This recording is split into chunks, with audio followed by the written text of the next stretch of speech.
How silly of me. My name is Time Traveller, and I am driving a BMW 316i 1.8 petrol engine. If I go quiet, that's most likely because I am concentrating. Now, this is the route I am taking to go and see my mother and father over in an area of my country, the United Kingdom, called Surrey. And some of you who are watching this video will be seeing the fact that this is quite normal. I'm currently travelling down the road at 60 miles an hour because that is what the speed limit for this road is. In around, I guess, a couple of minutes, maybe 5 minutes, I will be on the M25, which is a motorway that goes around London. Well, technically speaking, but I'm not headed towards Gatwick. Wrong words. I'm not headed towards Sevenoaks or Dartford. I'm headed more towards the Gatwick turn-off. Naturally, there is drivers sometimes that will annoy you. I mean, some drivers you think to yourself, how did you get your license in the first place? I'm also recording this footage to protect me in the event that someone causes an accident that I am not at fault for. Okay, so we're going around the Godstone Interchange roundabout at the moment. The lights have turned red, so I'm not allowed to go any further. Well, for the moment anyway. The camera that I am using for this is not quite just put some water on the windscreen and it's gone green. So we are now going off of the interchange roundabout, minding the Land Rover, and we are going on to the M25 variable speed limit, which basically stands for whatever someone does on the motorway. They may not be doing 70, they might be doing 60 or something along those lines. So for example, right now I'm doing 60, merging to the M25. There. It can be quite a long trip. It is sort of like a half an hour trip to from the M25 to near where my parents actually live. Of course, I will not show the footage of exactly where they live, but this is just because I believe YouTube needs a few more driving videos. I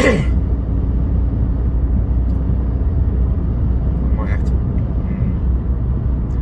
I'm in what is known as the fast lane, and I have a VW behind me. Seems to be okay at the moment, but if he comes up really fast behind me, I will pull in.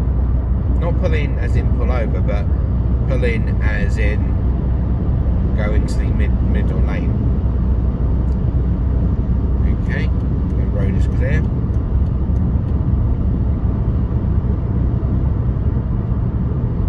So yes, I am a 30-year-old adult male.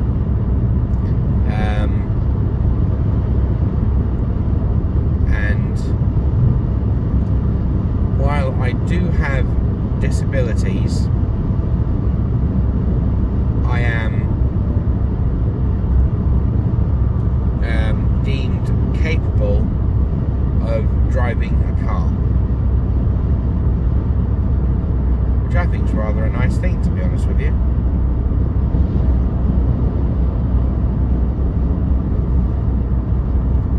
I do have Asperger's and autism and related difficulties.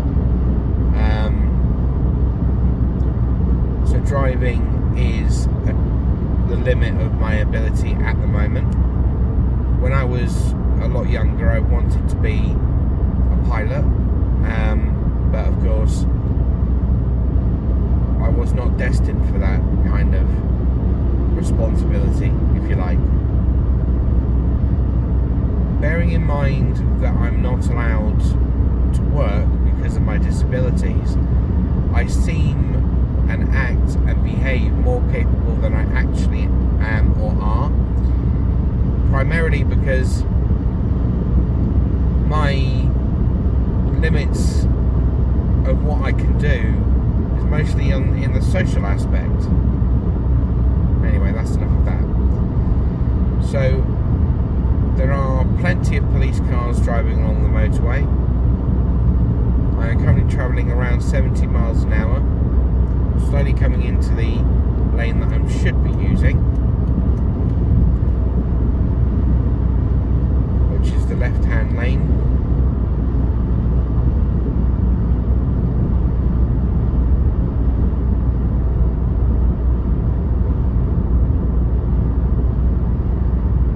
Unfortunately, there is traffic that determines how fast you can go in those lanes. So for example, the lorries on the left hand side here, I would ordinarily be in their lane, but kind of obviously I would basically crash into them if I was going the speed I am going. I have a habit of cleaning the screen every so often, so please do not be alarmed. There is nothing wrong with the car.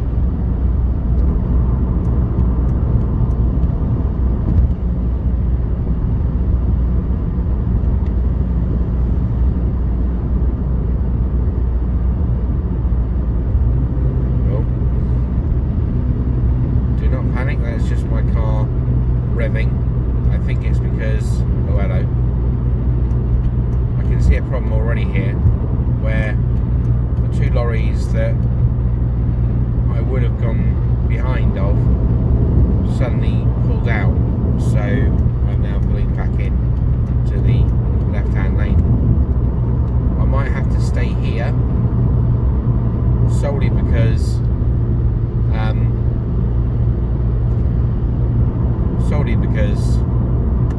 the trucks and lorries, like those two on the left there, they don't want to pull into the left hand lane often, which I think is a bit naughty.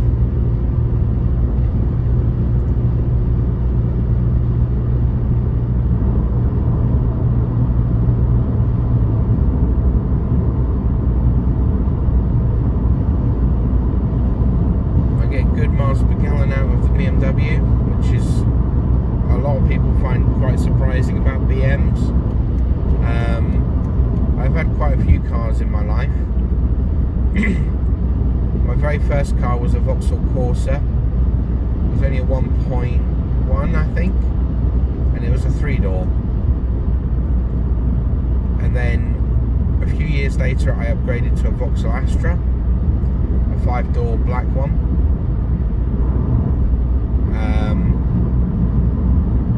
After the Vauxhall Astra, I had... oh, this might take me a while to think, hang on. That's it. I had before the black Astra, I had a white Mini 1.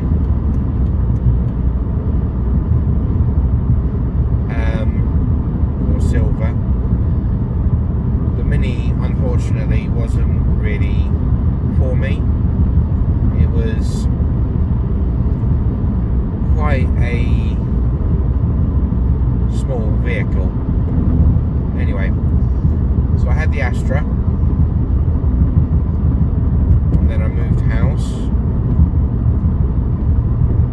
which obviously, as you can possibly tell, is no small feat of its own. So after the Astra, I saved up and got myself a Hyundai Sonata,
getting around component of your benefit, which is basically money that the government pays you because you are unable to work.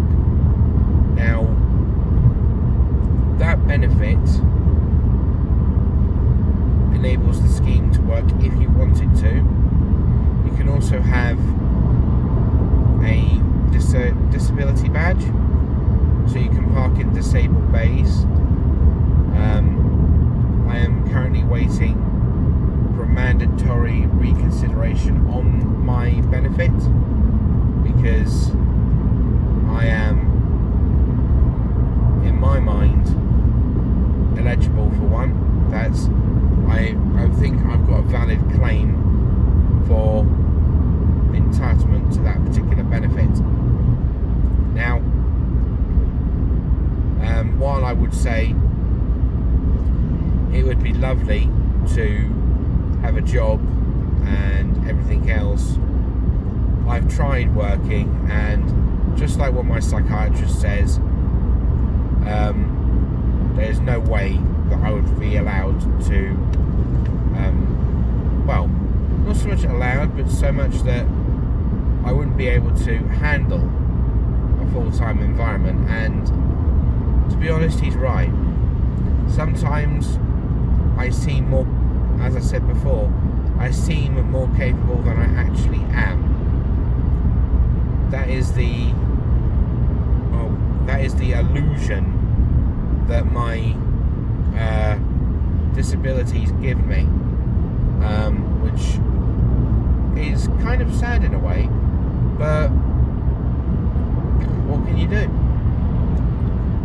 So after all of that, and let's say you wanted to have a vehicle on the Motability scheme, you would apply for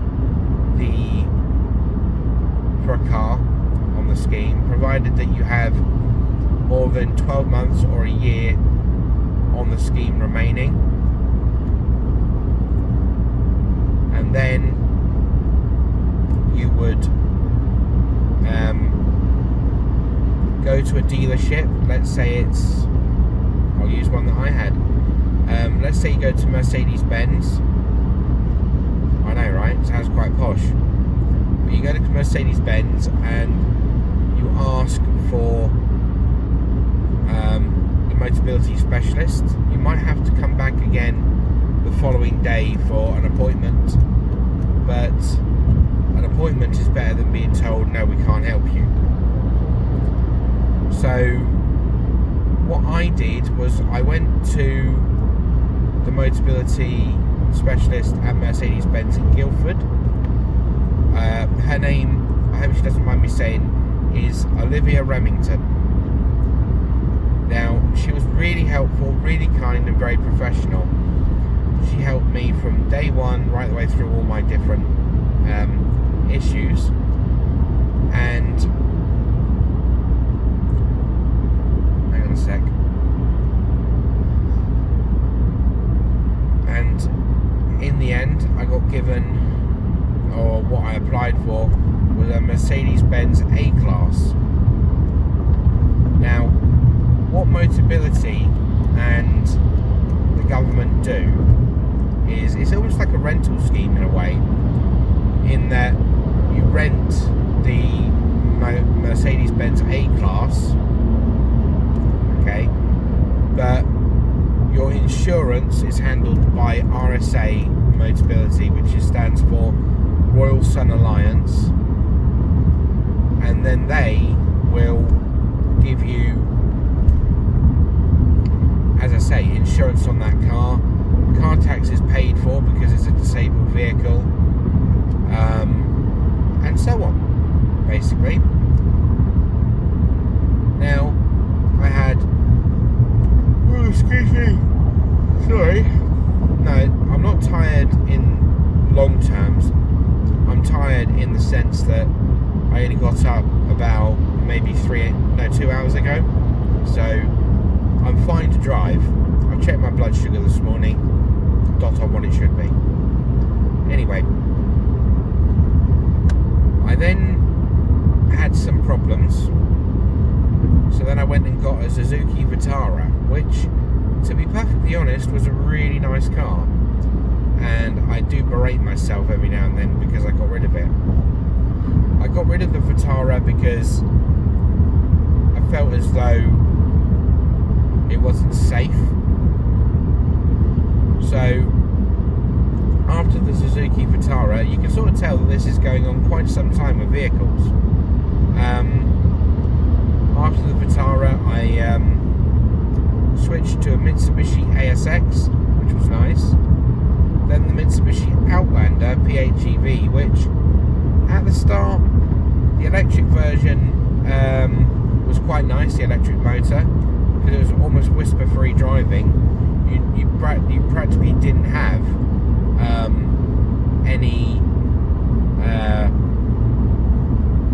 any noise in the cabin.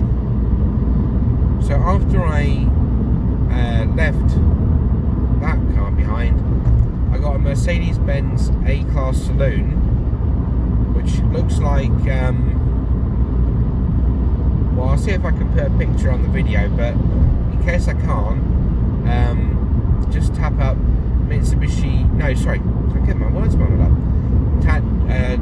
Put up Mercedes-Benz A-Class Saloon 5-door, and you will see the sort of car that I was basically allowed to drive.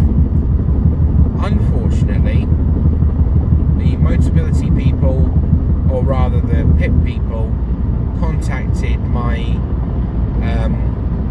care provider at the time and said, can this person walk with no problems?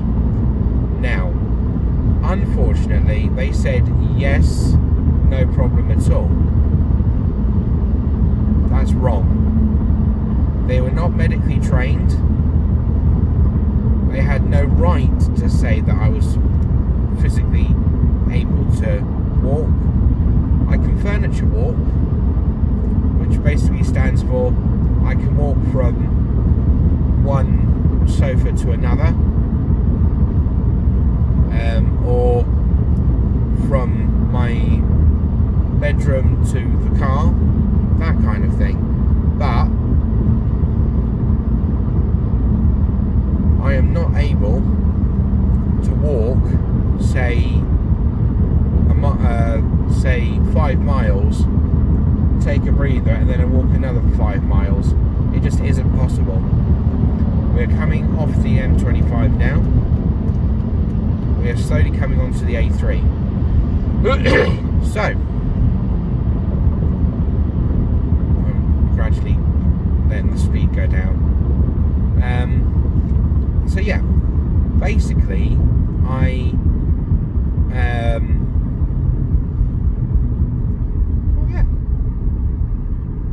went from being someone with a Motability card to someone without one.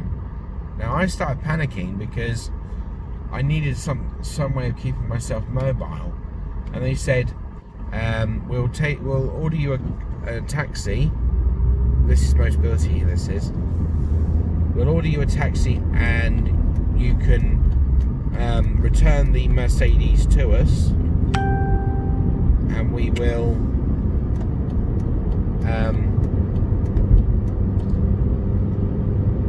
give you £1,000 in a Motability,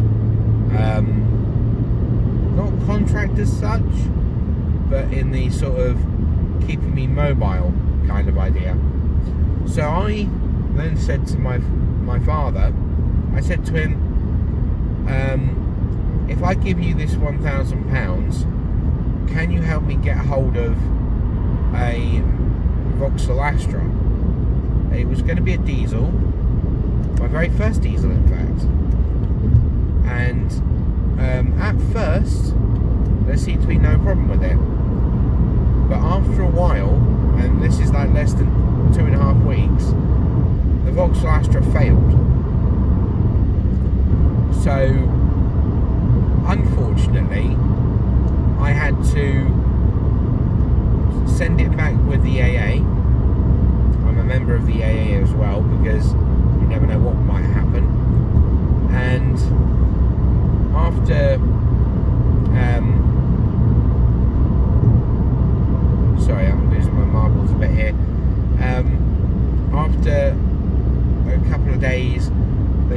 funded me directly.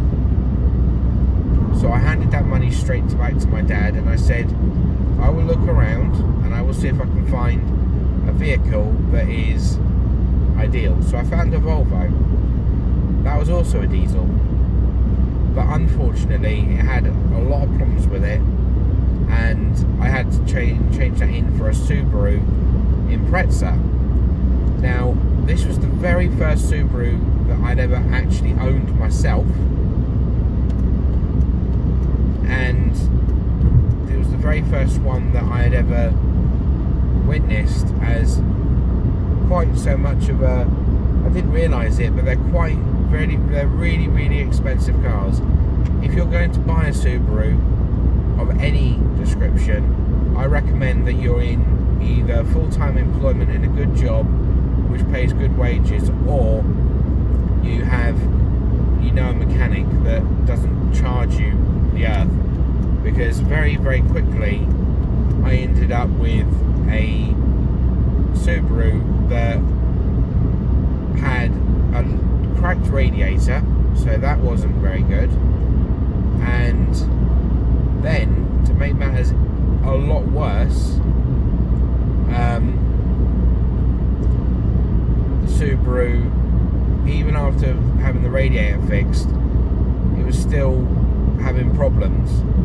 So the mechanic had it back, and apparently, even though I had been told by the mechanic to drive it down to him, he said that I was told basically by the garage and by the people I got the car from initially that I had ruined the car and both head gaskets had gone. So it basically means bye-bye Subaru. So here I am, without a car, but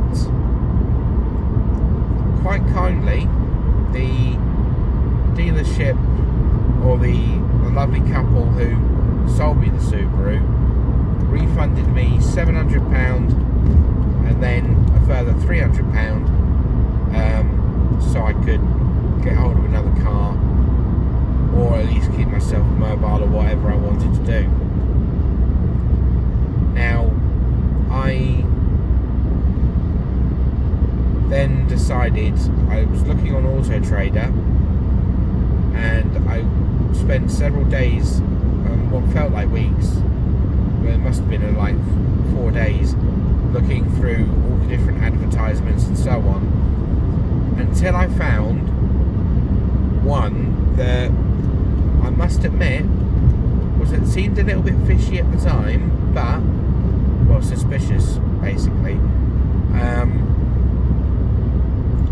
but it was one previous owner, okay, and 86,000 miles on the clock, with full part service history, and all it really needed was a brake servo. So I jumped at the chance. I called them up and said, do you still have it? The guy said yes, and I said, right, I'm going to come over today to come and get it. And I had my heart set on it. Now, bearing in mind that this car that I'm currently sat in, that you see me driving at the moment, was is the exact same car that I bought just over 3 months ago. Well, no, sorry, just over 3 to 4 weeks ago. So then what I did was, I've been a lot of places in this car. I've done I think I've done about 1,000 miles, I'm not sure. But the BMW really does shine in the fact that it doesn't miss a beat. You know, I was really nervous when I very first got it because its battery wasn't very good. But the dealer said to me, we can go halves on the new battery because I don't want to see you struggling. So I said, thank you very much.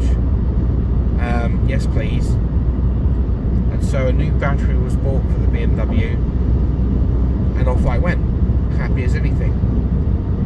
Only problem that I could see was that the fuel, the fuel tank, one of the clamps was loose. So unfortunately, in some regards, the BMW had to be taken to a garage in order to tighten the clamp up because it was leaking fuel. The fuel gauge would say, you know, you've got, I don't know, 300 miles in it, when in fact you only had, less than 100. So it was a faulty fuel gauge, but it was also a faulty clamp in the sense that the clamp was loose. So as you can tell, I got that sorted, and it didn't cost a lot of money. It was I can't remember their exact name. I think it's either PA or PTA garage in Shirley. So I shout out to them because they've done an amazing job in helping me out with my car, because my car needed new wiper blades. As you can see, these ones react a lot better. The last ones squeaked and all sorts. My guess is because they were BMW branded, and it's the second half of 2003. This license plate, it's a 53 plate. And granted, it's 17 years old, but like I'm saying, it never misses a beat. It just goes along happy as Larry. Well, you know what I mean, I hope. Happy as anything, basically. And I have no problem. I literally have no problem. I've sorted everything out the way it should be. The car drives, quite frankly, to be honest, it drives better than, almost as good as a brand new Mercedes, I guess. They say that a BMW is a poor man's Mercedes. Well, I guess I wouldn't know. Well, I would know, but the Mercedes and the BMW both have their own strengths and weaknesses.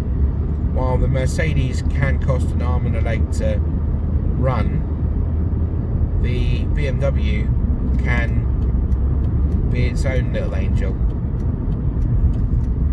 I'm not going to name this car because every car that I've named so far has had a problem, which isn't any good, is it?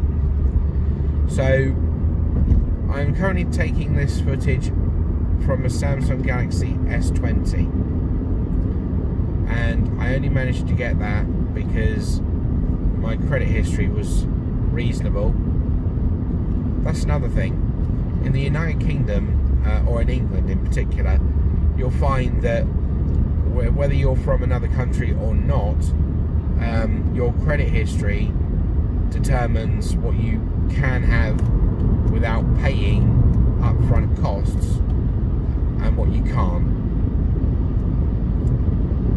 So here we are on the A3. This is, well, the A3 was back there. This is called the Hog's Back. I know it sounds weird, but it's called the Hog's Back because, well, I'm guessing because it had a Hog's Back pub on it once. Of course, I don't drink, or at least if I drink, then it's like one every, like, I don't know, one every once in a while. Just put cruise control on because I don't want to overstep the speed limit. These cars on the left hand side are doing like 55, I'm doing 60, so that's why I'm going past them quick. Oh yeah. You can see that up ahead as I can, I would have thought. There were some lorries and I think they were arguing, but they look like they're settled down now. Cars are coming out from the entrance, or the junction, whatever you want to call it. Yeah. So there's all sorts of different types of car, as I'm sure you're aware. If you're looking for a car that is small, easy to drive, you might have to change the gears yourself, go for a smart car. If you're looking for manual cars, I can't help you, because I learned technically I learned in an automatic manual.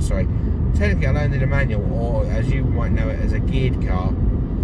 I, on the other hand, learned about 15 to 20 lessons in a manual, and then I switched to automatic, and quite frankly, I've never looked back. Primarily because the automatic does everything I want it to. So yeah, just unfortunately, when I get near to where my parents live, I won't be able to show you exactly where they live, because I'm not a YouTube vlogger, and you don't know my mum and dad and all that, so, and I don't think they would appreciate me filming them. Some people just don't, some families get along with it really easily, and some families, no. Oh, that's I had a 2-hour trip to Wiltshire, I think it was last week, and after this 2-hour trip,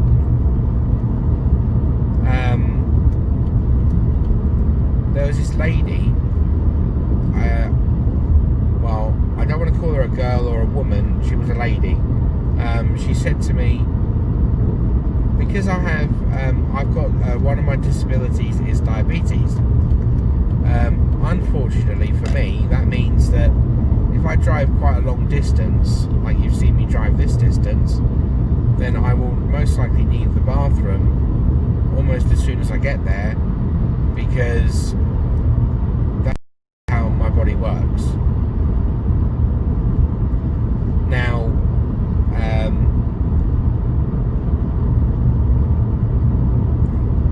like I say, this lady saw me. Basically, I had no choice. I was looking at either going for a wee on down someone's drain pipe, or choosing the plants to the right of the drain pipe. So I chose option 1, which was the drain pipe. She comes out and starts being, well, quite frankly, abusive, threatening to call the police and all this sort of stuff, and threatening all kinds of ridiculous behaviour. I tried to explain that I have disabilities and so on. She doesn't want to listen, because she thinks that I'm just an ordinary person with no problems. But I was basically caught short in that scenario, because I was bursting for the bathroom, and as far as I'm aware, in the United Kingdom, or as I say again, or England, you're not allowed to knock on someone's door and ask for them to use that toilet, no matter how desperate you may be. That's what I got taught many, many years ago, and that's what I've always stuck with. It is degrading, it is unfortunate, but that's life, unfortunately. If I didn't have to go to the bathroom then, I would happily have just gone a bit further elsewhere and done my business there, in a forest or something. But I didn't have a choice. I was stood over the drain pipe, and the coordinator basically said, either do it now or I'll make you wait yourself. So that's that. Anyway, we're coming into the outskirts of Farnham. This is quite a nice area. Unfortunately, I just had to see a dead animal on the road, but that's just life. I have hit a deer before, but thankfully it was when I was in my Motability car, so they accepted it as acceptable damage, cosmetic damage. But I basically tried to tell them that, you know, I was driving normally, which I was driving 40, and this animal came out of literally nowhere and rammed into the side of my car, or in front of my car even, and I didn't have a chance to swerve out of the way or anything. It was like a split-second decision, and sorry about that, I don't know where I lost you. I'll cut it out when I get nearby to their road.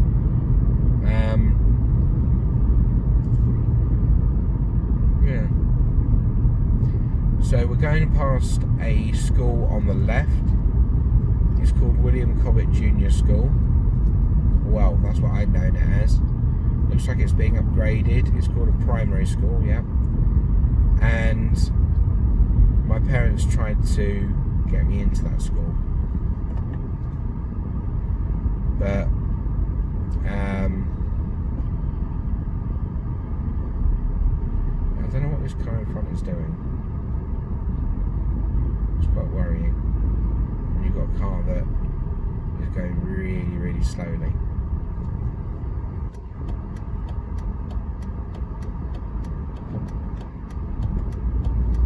So this is Heath. Well, at the top is Heath End, so I'm not sure what this area is called in particular.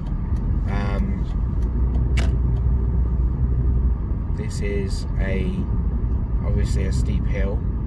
At one point in my life, I had to walk down it and up it on occasion, and I got to admit, going down was more fun than going up. But they say that about most things, don't they? So yeah, this is the general vicinity